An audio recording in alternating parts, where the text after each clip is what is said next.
মোল্লারা পরিচালনা করছে, পরিচালনা করছে।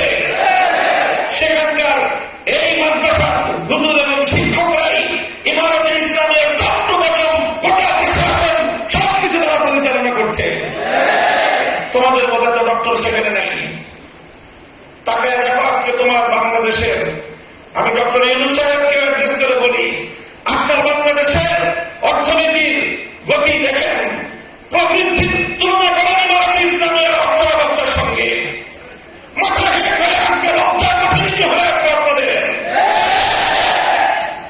আজ ইমারতে ইসলামিয়া সারা পৃথিবীতে অর্থনৈতিক প্রবৃদ্ধি রোল মডেল হিসেবে সারা দুনিয়ার সামনে আদর্শ স্থাপন করেছে এবং এটা হয়েছে শুধুমাত্র মুহাম্মদ আরবি সাল্লাল্লাহু আলাইহি ওয়াসাল্লাম প্রণীত অর্থনীতির নীতিগুলো অনুসরণ করার বদৌলতে।